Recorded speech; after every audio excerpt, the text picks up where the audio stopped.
Good evening, everyone. Thank you for joining us again. My name is Sherry. I am the president and founder of My Sister's Keeper Cleveland. We are so excited to welcome you back to another segment of I Have Cancer, Now What? Today's segment, we are focusing on mental health and emotional health. And it's with great pleasure to introduce you to one of our partners, Deasia Thompson. Uh, sh- Deasia Thompson. I'm sorry, I'm so tongue-tied. She is the founder of Rise Counseling Group, which focuses on improving anxiety, depression, and trauma-related symptoms primarily along women of color. I am so honored to say, when we tend to look for partners, when you understand the cancer journey, that is a value into itself. And so I am happy to announce that Deja is also a cancer warrior. And so I love partnering with her because we see mental health as something as being a taboo, something that we are embarrassed about, but we shouldn't be embarrassed about. Mental health professionals helps us to get out of our head, literally. It helps us from digging deeper into a dark space and helping us to see what that light is. It's helping you to rediscover yourself. So we wanted to prepare the session just to answer those tough questions, talk about it a little bit more, because this is something that's for us. We take care of our physical health, but we also have to take care of our emotional and mental health. And so, Deasia, thank you so much for joining us for this amazing session. I am just so excited to learn more. So I'll turn it over to you. Awesome. Thank you so much for having me. My name is Deasia Thompson. I hope you can hear me. Just let me know, make sure you can hear me. Yes, we can hear you fine. Okay, awesome. I am a licensed independent social worker here in Ohio, and I am the founder of Rise Counseling Group. We're a social justice-based private practice. We're based actually out of Dayton, Ohio, but we do have therapists in Cleveland, Columbus, and Cincinnati, and actually Detroit, Michigan, too, now. Um, and so, yes, so as you said, we primarily focus on Black women and girls. And so that's our primary focus, as you said, working with anxiety, depression, and other trauma-related symptoms. And so I am going to just talk briefly, as I did prepare some notes, but I want to really have a conversation about really thriving through this battle.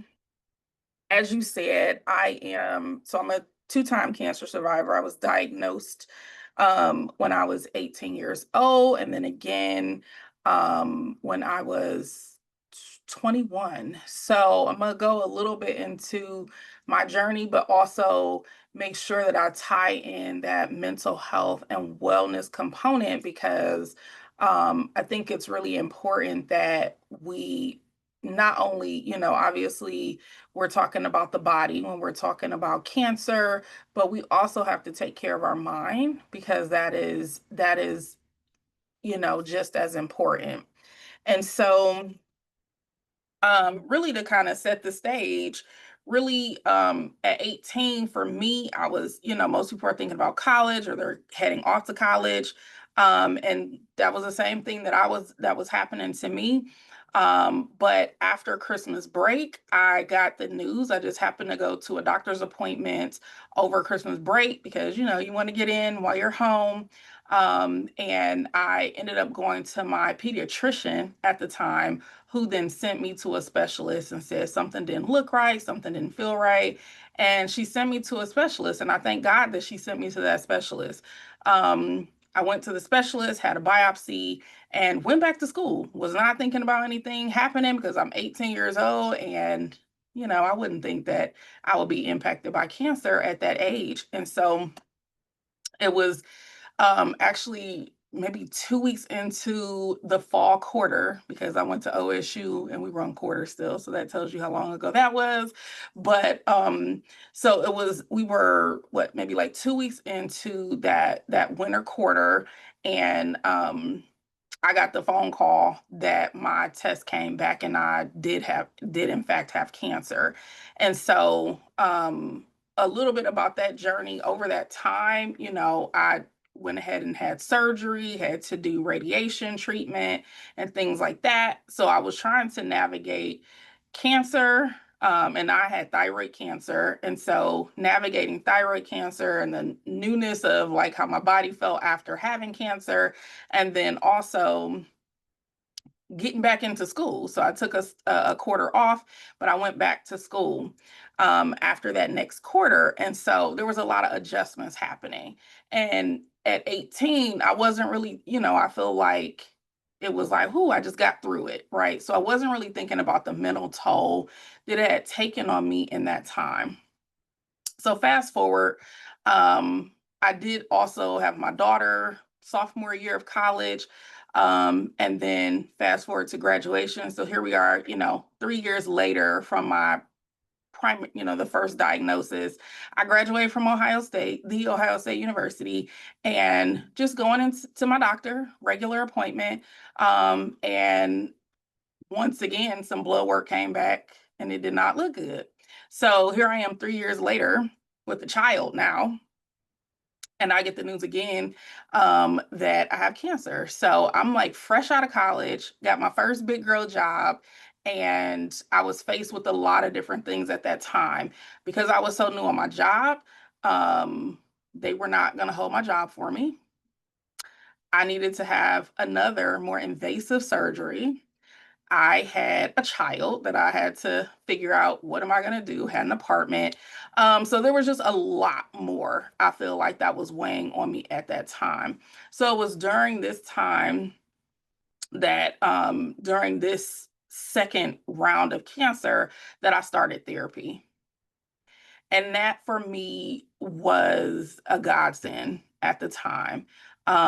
Because you go to the doctors and they'll do kind of those screenings for you, the PHQ-9 or the GAD-7. Those are screenings for anxiety and depression that doctors more commonly do now. But it was in my doctor's appointment that the doctor said, you seem really down. I'm like, yeah, I'm pretty down. Like, I just graduated from college and I was thinking I was going to be starting my master's degree. And here I am dealing with cancer again, which I had not expected to come back, let alone have it the first time. And so things felt heavier that second time around. And so the reason I bring that up is, a couple of things. So I had this battle, these two battles with cancer. I'm also a parent at this time. Then I went on to have my son as well. But so I'm a parent having to deal with sitting in the doctor's office, going through treatment, radiation, the poking, the prodding, the testing, all of the things to try to get me to feeling better. Um, and it was really that one time that somebody mentioned the mental health aspect. It was one time. So during that time, I would say that I was pretty depressed at the time because what I had planned for my life was not what was happening at all. And so sometimes when we do not have things happening according to our plans, it makes us anxious, it can make us depressed. And so there was just a lot going on. And then I also had to think about what if this time it's not as successful as the last time?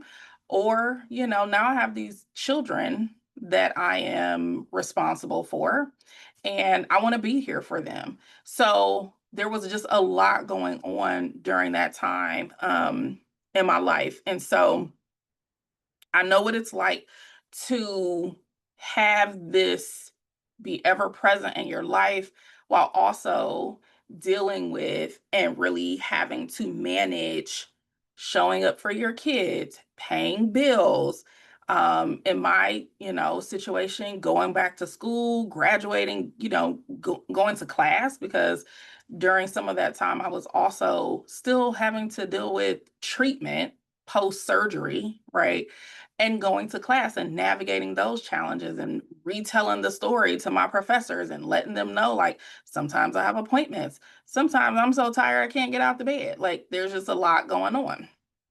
So, what I want us to think about today is really how cancer, in and of itself, is not just a disease of the body. our minds are also impacted by the stress and the toll that it can take on us.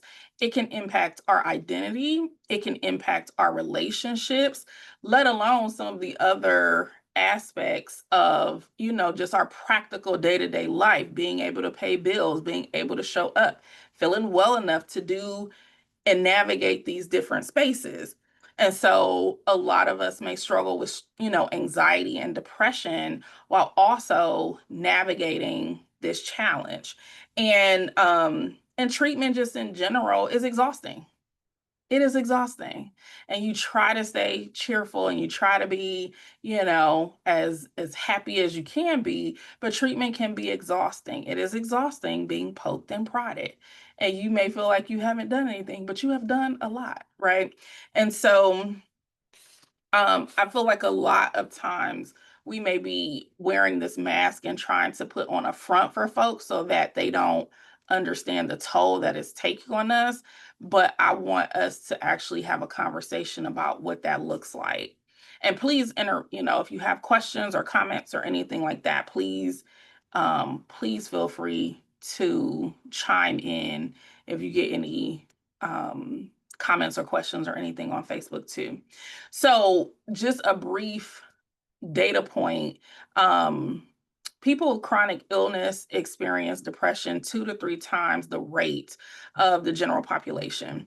And so basically what that means is that whether we were already predispositioned for it, the sheer physical toll that cancer or other, if you have compounding illnesses, take on your body can impact your mind. It can impact your mindset, it can impact how you feel about yourself, how you feel about other people, how hopeful you may feel for the future, all of that.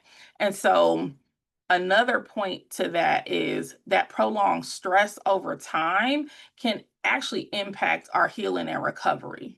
So, what I want you to take from that is really thinking about how engaging in um, mental health services, whether it's therapy or support groups, and I advocate for everybody to go to therapy, but therapy, support groups, um, family therapy, whatever that modality looks like, I really encourage, folks to engage in active, well, how would I phrase it? Like active participation in improving your well-being, right? And we know that exercise and things like that, and I'll get to that a little bit later, can help, but also we have to take that time out to think about ourselves and really process the weight of the emotions that we may carry as we're going through this journey. So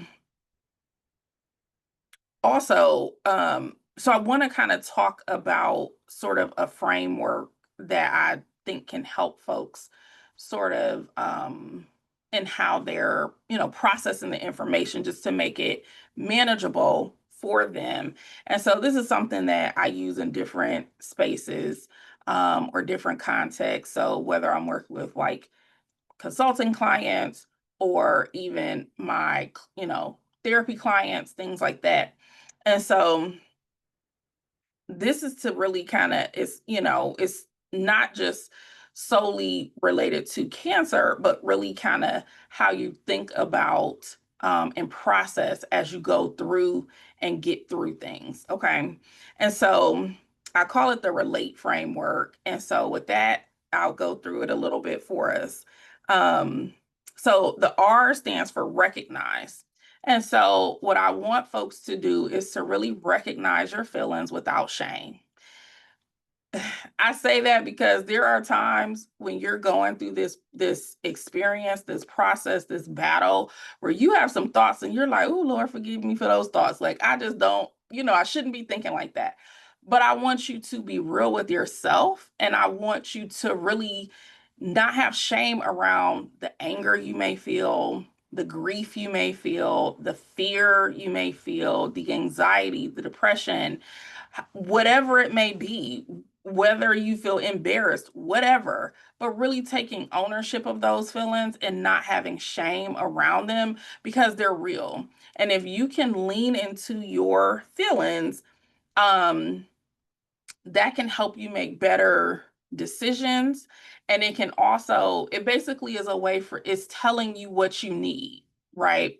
Whether that be support, whether that be a day off, whether that be more rest, whatever, right? So paying attention and really thinking about what you need at that time. So, for example, for me, I really had a lot of anxiety around going and get further scans because another scan might mean a positive diagnosis. A positive diagnosis meant more testing, more surgery, more treatment, and more radiation, whatever, right? And so acknowledging that allowed me to really kind of figure out what I needed at that time. So initially, I would go to my appointments, when I lived in Cleveland and I was going through treatment. My mom would come with me when I moved back to Columbus for school and I was going through treatment. Um, it was my sister, or sometimes my mom would come down, but also a friend. Right. So I started to ask for things a little bit more because I started to recognize I feel better if somebody's here with me. It's a little bit less nerve-wracking. I just feel a little bit better. And so, but noticing and recognizing my anxiety in the first place was a really important piece. And I started, like I said, I started therapy during that second journey. And so it allowed me to really learn more about my feelings and not just say, I feel this way or I feel that way, but really kind of lean into it. Well, why do I feel anxious? And then I was able to kind of go down that list and figure out, okay, this is kind of that process that happens. And so this is why I'm nervous about this. So the first thing is recognizing your feelings without shame. So whatever they are. The next one is E for embrace. And so embrace the help offered to you and really let go of that myth that you have to do it alone. Okay. So I think, some and I would also say embrace can be for leaning into other helping professionals, but also, you know, help that is offered family, friends, whatever that might look like.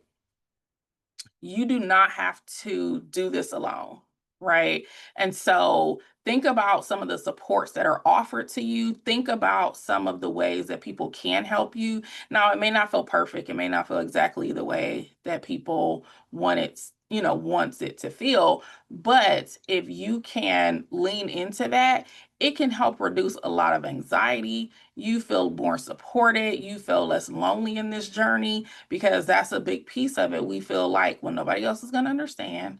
Nobody else is going through this. And there are many of us that have gone through this or are going through this. And so for me, a turning point was, a friend of mine was willing to like keep the kids for me when I had to, go to appointments if they, didn't coincide with like my like school day or work day. Because I then went through my master's program as well. And that first year of my master's program, I had a lot of medical appointments and stuff, but my son was not in daycare yet. And so part of that time while I was waiting, I was like, okay, well, what am I going to do with the baby? And what am I going to do about this? And so I started to lean into that. And so the people that offered me help, I took their help. And that was a blessing for me. Because then I realized like I don't have to do it all by myself and I don't have to feel guilty about needing the help. Okay.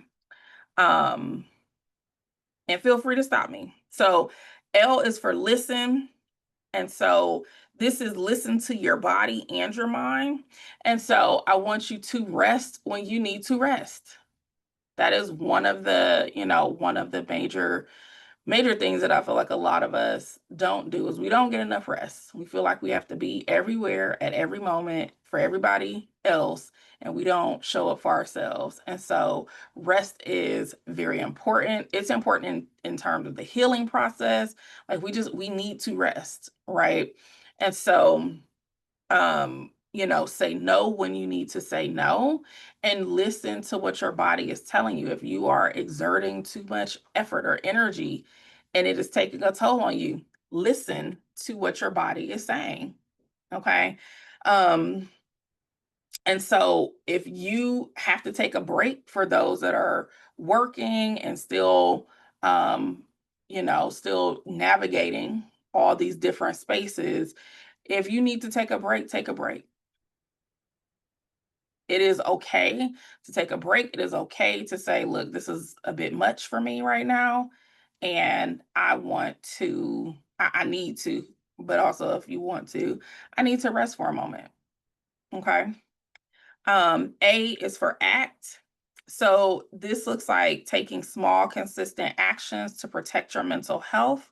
So this might be journaling, this might be prayer or meditation, taking short walks, having something that you can do sort of in a routine fashion that is really like your protected time.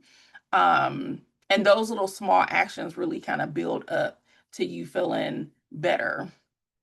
Okay. And it also might be therapy, right? Therapy might be an action that you can take. Participating in a group might be an action that you can take, right? So thinking about things that you can do to help feel like you're doing things on a regular basis that are not solely focused on, being sick, right? And it can shift your mind. Okay. T is for trust. Trust your instincts and your care team. So think about trust your instincts. I'll say that first. So trust your instincts. We know, you know, um, how, women of color are treated in the medical environment. So I would just like to, trust your instincts. If you feel like you need a different opinion, if you feel like you need something different um, from the care that you're receiving, if it is not adequate, if it is not, not that it'll always feel good per se, but and I'm saying that in terms of how you're treated, in terms of your dignity and humanity and all of those things. So trust yourself, right? And then you should also be able to trust your care team. So we should be able to trust our care team. So notice how you're feeling in these environments. So one thing for me, my first doctor, we had a great relationship. Um, and that's what I was used to when I transitioned to going back to school, and I ended up switching my doctor. My doctor, we ended up having a good relationship after after I had to tell her about herself, but I actually trusted my instinct from when she basically told me that the cancer had came back. And she kind of was like, now she does this every day. So she was kind of like, oh, are you surprised? I was like, yeah, I'm pretty surprised. And I'm crying and boo-hooing, and she's just standing there like, oh, I didn't like. And so I wrote her a letter after that appointment. And I told her, if you don't feel like you can provide me care that is also humane and compassionate, then I don't want you to be my doctor, because your bedside manner is trash. You deal with cancer every day. I do not. This is not my job. I'm a patient here. So you need to act like I'm a patient. And more specifically, you need to act like I'm a 21-year-old patient who probably didn't expect to hear that they had cancer again. And so I let her know that if you don't feel like you can provide good bedside manner and be compassionate in your delivery and how you talk to me, you can't be my doctor, and I don't think you should be other people's doctors, because even if you're super, super smart and you're somebody's doctor and can do these surgeries and all that, I mean, if you treat them poorly, they're going to remember that. And she actually apologized. And from that point on, we were fine. I never had another issue out of her as as my doctor. And she really, I mean, I stayed with her pretty much until I graduated from grad school.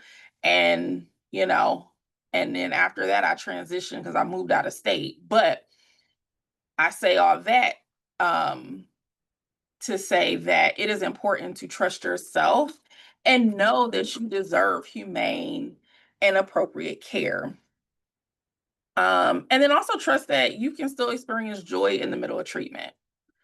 You know, this is, it is something that you can do. So I want you to also kind of think about what brings you joy and really think about things that continue to honor you and that find joy in. And then the last letter is E, for evolve. So this is a big piece, except that you are going to change through this process. You will definitely change through this process. And so it is okay.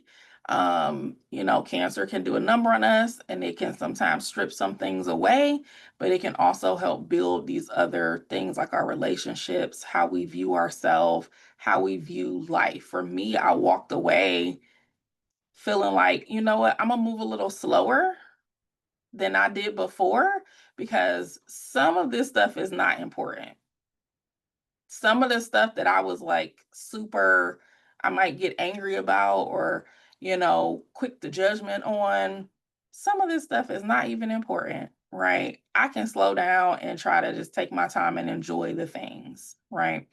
So just know that this is, it's a life-changing process. So I'm gonna pause right there to see if anybody has any questions. I don't know if anybody had anything, and then I'll jump back in.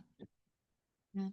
Nobody has any questions. If anybody is online or on Facebook or in the room with us, please feel free to take yourself off mute to ask any questions. But I will say thank you so much, Deja, for diving in the way that you did, the way that you presented this. I think this is what a lot of us needed to hear. Mm-hmm. I love the framework that you have because it's realistic. And the Mm-hmm. way that you've explained it and you applied it to your journey, which is very similar to many journeys. You applied it in a way where we can understand it because it's real for us. You know, Yeah, so thank you for being vulnerable with us, sharing us, pulling back that scab again. Again, just to help us to understand it better. So we really agree. Um, and absolutely. Ursula, do you want to take yourself off mute or you want me to read your comment?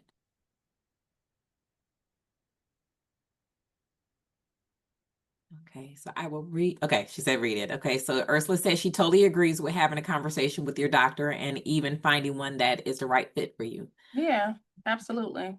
Yeah. It is a life-changing process. I am not going to be going through this process with somebody that thinks they're going to be talking to me any kind of way. You are not. Mhm. Like, we are just not going to do that. And so I think it is really important to um really feel emboldened to do that. But I will also say that for me, um, I think the therapy also helped that, Mhm. right? Because I think some of the things I probably wouldn't have said before, but I was like, I'm just gonna write this letter and just kind of see what Mhm. happens and go from there. Um, she said she replaced a surgeon and oncologist. Yeah, absolutely. Mhm. Absolutely. And sometimes you have to do that and feel empowered to do that. So um I just got a couple more items. I did want to touch base on some practical coping strategies, and just some tools that you can start using if you're not already doing some of these things, which many people probably are. And so, really, just thinking about things that you can do for stress and anxiety. So, for stress, making sure that you are utilizing the 4 M's for mental health. So, that will be movement. So, doing something, moving, exercising, walking, Zumba, whatever you feel up to doing, but moving, I would say if you can do 30 minutes a day, that is typically pretty good. Okay. The next is mindfulness. So whatever that looks like for you, mindfulness, it might be mindfulness while you're eating, savoring the taste, just focusing on the taste of the food and actually eating while you're eating, and not like eating and doing 17 things at the same time, or watching TV and doing 17 things at the same time, because a lot of times we're multitasking. So mindfulness is really just being present in that moment only. And so it can help to alleviate the anxiety and some of the depressive symptoms you may feel because you're worried about the here and now. You're not worried about other things. We can plan and prep and all that stuff, but really focusing on, okay, what am I doing right now? I'm going to enjoy this TV show. I'm going to watch my favorite movie. I am going to eat my favorite meal. Those are the things that you want to make sure that you're doing. And then mastery. So if there is something that you have wanted to get good at it, right? Um, I say take the time, whatever it is that you've wanted to do, get good at that. That can help you feel like you are achieving something. So if you're like, I've always wanted to crochet, or I've wanted to do, whatever, do those things. Take the time out to do those things. Okay. That can be relaxing. You're learning something new. And once again, this is taking your mind off of, I have this illness, I'm dealing with this, I'm dealing with that, right? And then the next one is meaningful engagement. And here, the important piece is meaningful, okay? That means that you also have to pay attention to the folks that drain you and the folks that sustain you, okay? You got to be honest with yourself. Sometimes you got folks that are calling you, and they're not calling you to talk about good stuff. They're not calling to check on you. They're like, can I have some money? Can I do this? Can you listen to, think about that. And it's not about acting funny. It's not about, not liking or loving people. It is about self-preservation. It is about making sure that the connections and things that you have are meaningful for you so that you are sustained throughout this time. Okay. So those are the 4 M's. Also, we can do grounding exercises, deep breathing. So grounding, if you kind of think of the 5, 4, 3, 2, 1 method, that is 5 things that you see, 4 things that you hear, or maybe you can, interchange them. So hear or touch, feel, 3 things that you, um, maybe it can be smell if you have multiple scents around you, or it can be 3 things that you touch. So you can kind of interchange those. 2 things. What's the other senses? So something that you see, hear, Feel, feel, smell, taste. Did we do taste? taste. So smell and taste. So maybe 2 things you smell, 1 thing you taste, or 2 things you taste. If you're eating or something like that. So you can kind of interchange them, but really just it's really to kind of help you think about what are these present moment things that are happening. You can also do deep breathing. I tend to recommend the Insight Timer app. It's a app that you can just put on your phone, and there's all these different guided meditations, probably like 50,000 or something. You'll never get through them. Just so many meditations. So you can interchange the time on there, but you can also do like your own meditation. So you don't have to do the guided ones. You can create a little sound room, if you will, like on your phone. And it might just play Zen guitar in the back, or, whatever. So I like to do deep breathing with that app, but it can help you to practice. And then also practicing affirmations. So when you get up in the morning, saying to yourself, like, I'm a wonderful person. I am blessed beyond measure. I am safe. I am calm. So really pouring into yourself on a regular basis. And so those are things to help you, get grounded in safety throughout this process. And it's stuff that you can take with you along the way as you go to appointments and, have interaction with people.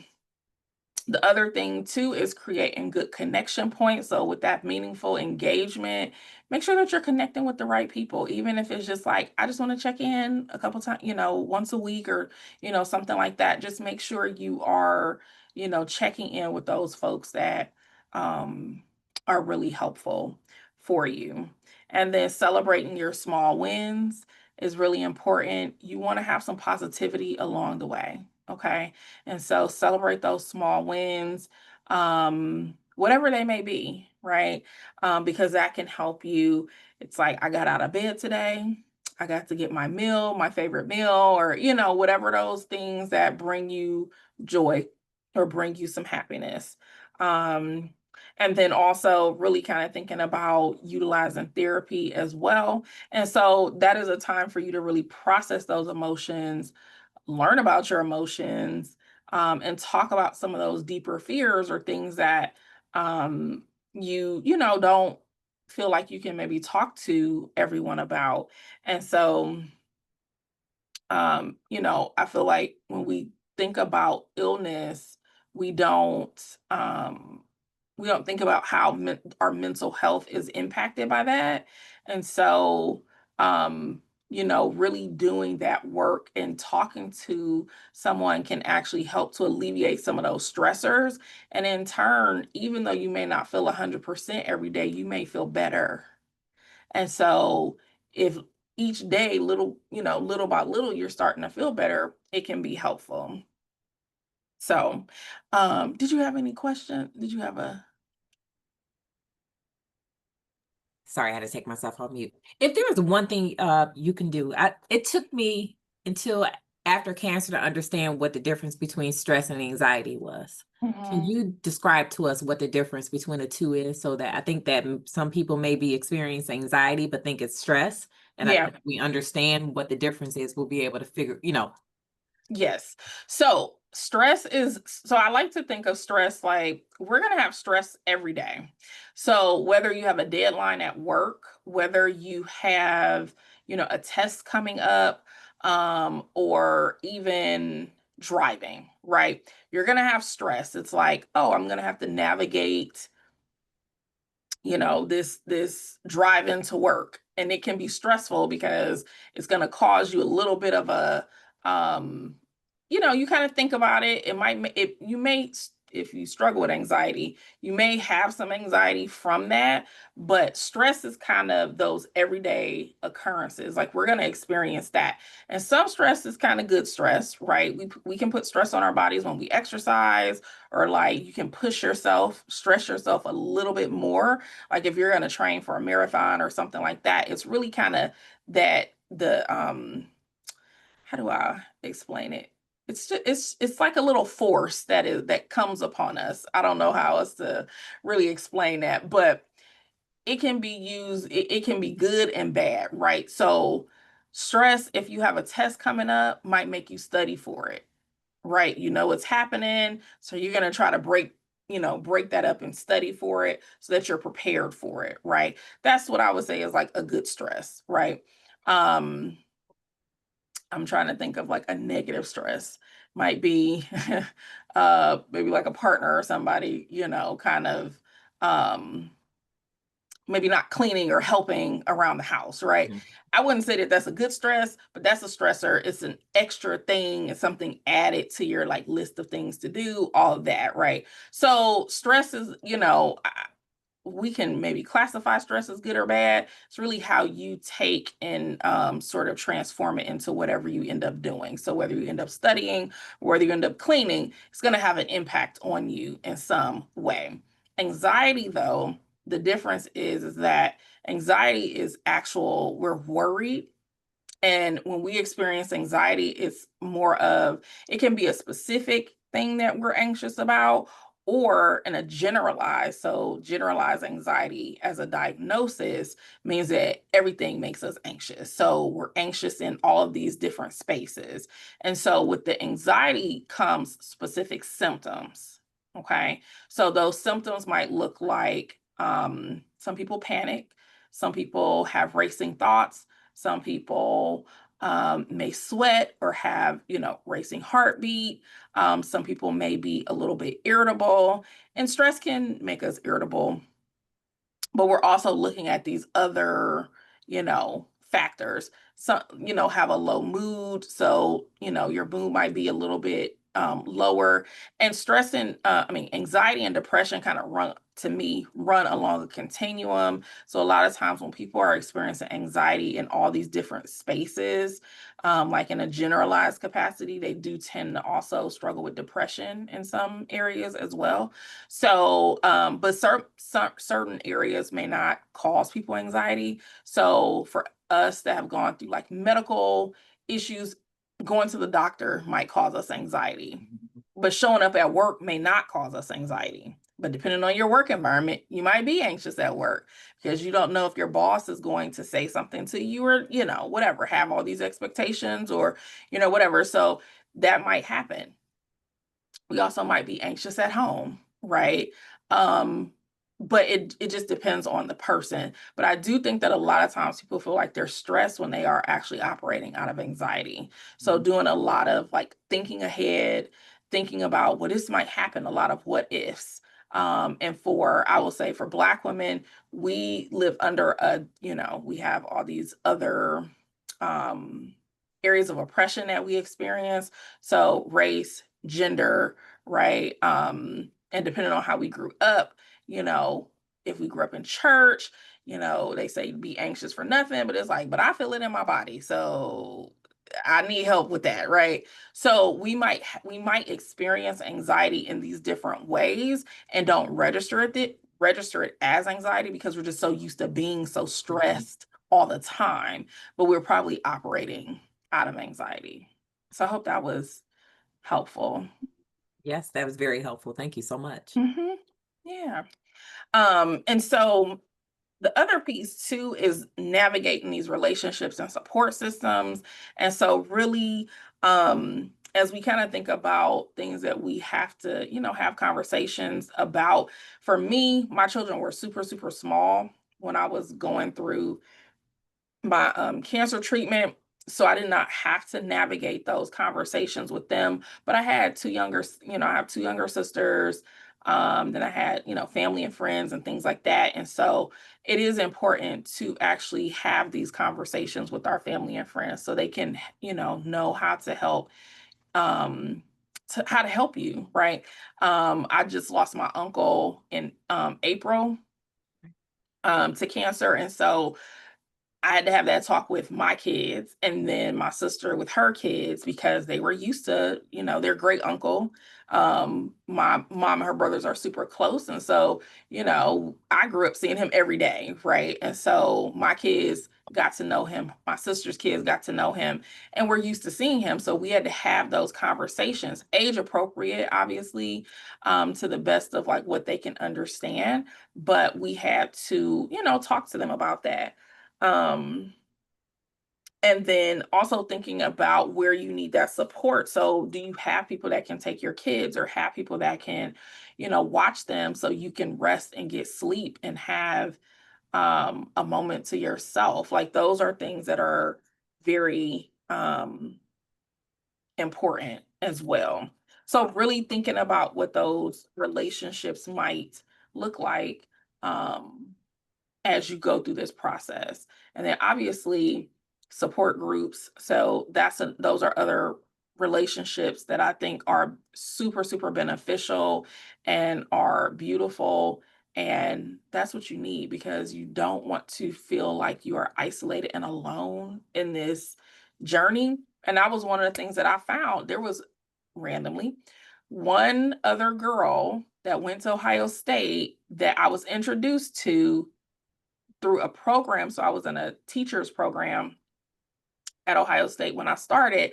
She was also in that program and she also had 2 bouts of thyroid cancer. It was the most random thing. And from that, like our advisor introduced us. And from that, like we stayed in touch with each other.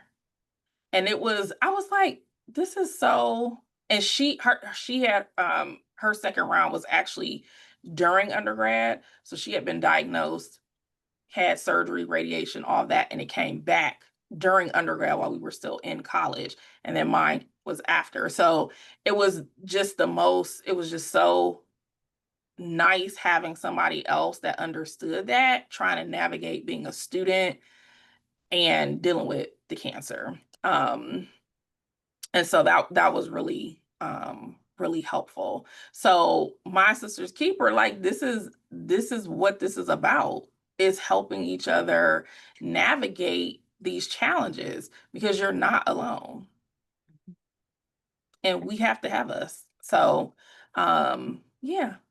Um And so I really want to just kind of close out and say, um, I want us to really kind of think of ourselves beyond the diagnosis and really think about how our mental and emotional health matter in this process as well. And I also will say, we put ourselves on the back burner a lot. And this is a time where you need to be first and really think about what it is that you need. And if you have not asked yourself, what do I need? You need to sit down and get out some paper and journal and really talk to yourself about the things that you need, because it is imperative for you to care for yourself and find supportive people that also have your back throughout this process, and really think about something just small that you can change even this week to protect your peace, because this process is enough. We don't need stuff to also add to what we have going on. And so even though you can't, control, every part of this journey, you can control how you care for yourself in the middle of it. And you deserve the best care. And you can give yourself good care, right? And you can also surround yourself with folks that care for you and can give you good care. So I hope that this was helpful. Um, and I hope that, if you have questions, we still have some time. So if anybody has questions or comments or things that that are just coming up for them, right now that's challenging, or things that you wish you had more support around, I would love to hear. And so if anybody's on Facebook have any questions, please post them. Anyone in the room have any questions, please post them, or feel free to take yourself off mute. Until then, but Deasia, I want to say you gave us a lot. And it's a lot of good stuff. I mean, it's real good. This is great, and I think everyone needed to hear this. So everybody who's watching, please do not consider this your first counseling session. Counseling is personalized. Programs are tailored to you. Your counselor has to understand who you are to give you some better strategies. But this is awesome. This is very real. I think a lot of people, entering the cancer journey or may still be in the cancer journey are still struggling, and we're trying, because we're women of color, we always try to be everything for everyone else, even, but put ourselves last. And we're Hmm. trying to push through the pain and thinking it would disappear or dissipate or just go away, but that isn't a reality. We need help. We need this mental health support. And I just love your organization. I love your everything you do, because it's Yeah. realistic. It's real. And so, sisters, if you're watching and you want to get your own personal one-on-one consultation with Miss DeAsia or anyone on her team, please reach out to your big sister, reach out to us, or submit a request through Hey Sis, and we'll connect you with a member of her team. This is important. You spoke about a couple, I've been making a lot of notes. Yes, I've been making a lot of notes, but I wanted to touch a little bit more about, you spoke about the last one. Is it expect change in the relationship? Hmm. That is something that we say a lot, and I think a lot of people get scared about that. When I say you're not going to be the person you used to be once you Right. have cancer, but it doesn't have to be a bad thing. You make Right. what you want to be, and it's frightening to hear that when people hear that, but that's the reality, you know. And just also relate. I think the first one, R, was accepted. What was R? R was recognized. Recognize. Yes. Mhm. So tell me, this is what I want to ask you. Well, before I say that, here's a comment in the chat. We must destroy the superwoman syndrome with Black women. We actually do. Absolutely. Amen. We do. We do. And because a lot of our sisters within the organization, I know the ones that I've spoken to, they all, or we all say the same thing. I'm not used to receiving help. I'm Yep. used to giving it. Yep. So how do you, what's the first step? How do you get out of your norm and get into that uncomfortable environment or uncomfortable space with asking people to do something for you when you're not used to even doing it? So I mean, I think, and I feel like a lot of it comes out of um trauma. It comes out of um I say, we as women, we're raised to like know how to take care of stuff. And so, and then you add that layer of being Black on top of that, like, we just kind of aren't expected to like not be strong. Like, it's like you just know how to handle stuff. But sometimes you don't know how to handle stuff. And we have to start becoming okay with that.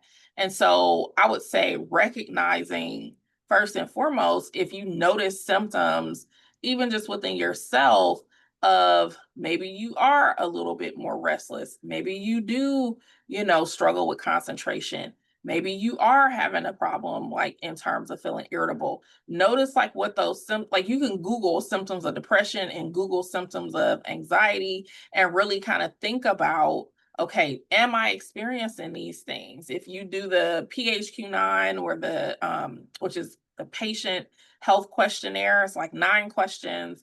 And then the GAD-7 is a generalized anxiety disorder questionnaire, is 7 questions. And so, just you can take those and kind of just as a starter, right? If you're like, I don't really know if I experienced these, but let me just, it's some formal questions that you can do to, to kind of get a baseline to see kind of where you're at. I also think that sometimes it's just really about just stepping out there and just kind of doing it. Like sometimes the behavior just has to happen for you to start to become comfortable with it, right? It's just like if you're starting a new exercise routine, it's not fun at first, you're sore, right? And then, after a while, you're like, oh, my body's getting used to this. Oh, I'm feeling better. Oh, I'm looking better, right? And then it becomes habit.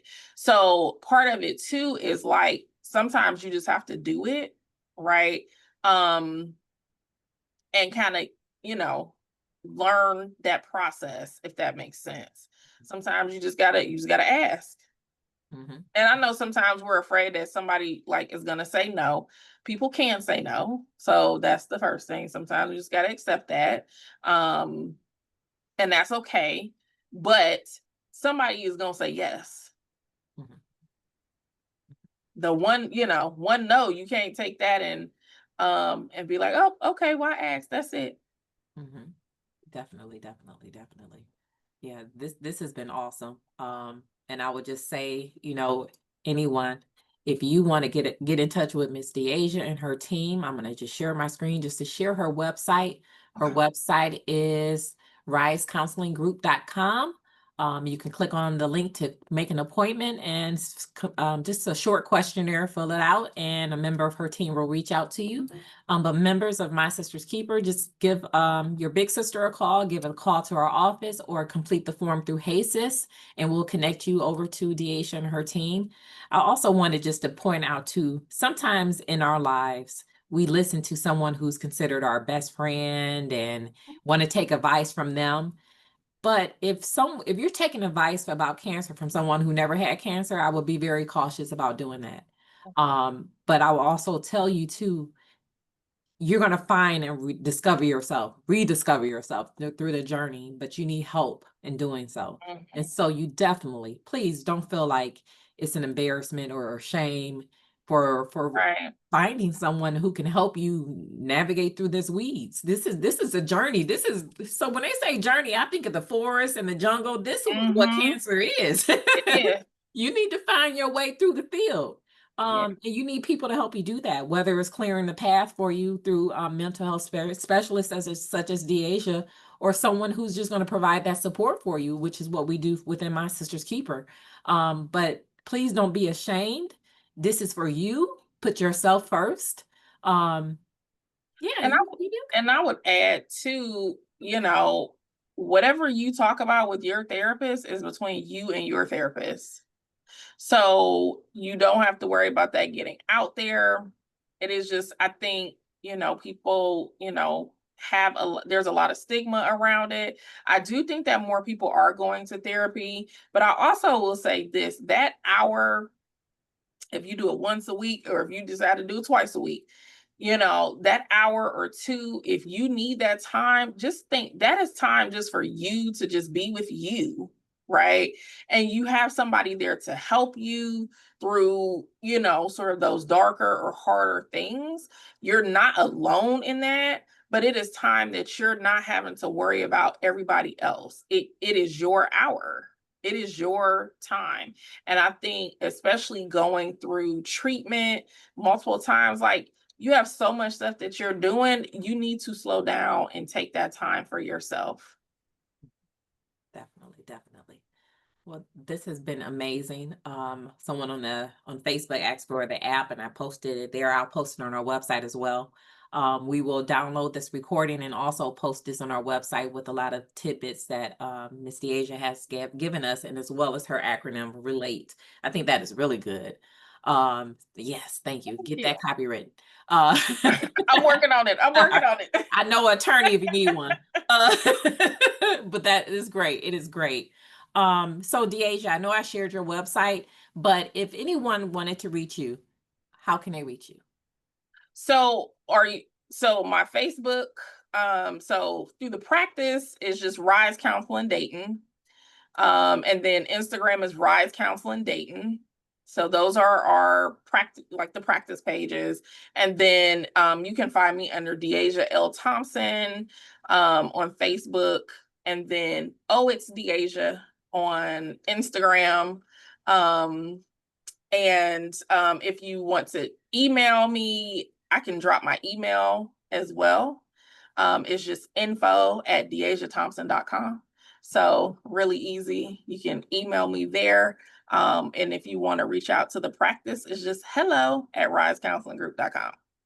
So that's just really easy to get to us. I'll drop them. All right, sounds good. Thank you so much. It's been a pleasure, and we are just so honored and just you're a blessing to us. So thank you for all you do. Thank you. So more to come.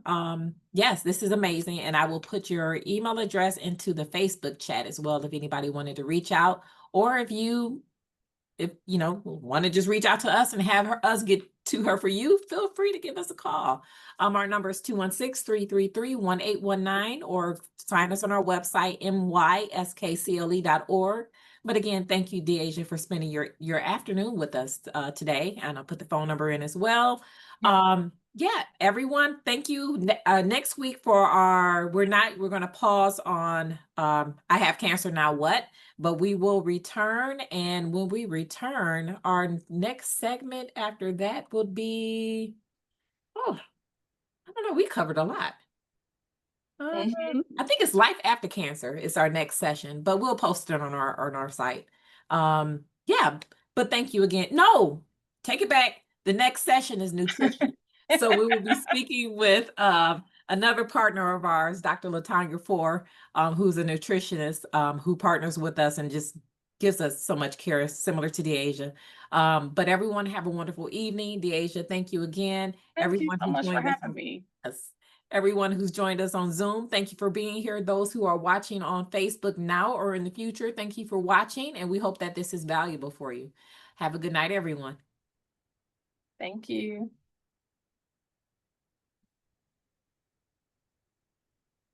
I could never find the stop recording off of this thing. Okay, I stopped Facebook. Okay, here we go.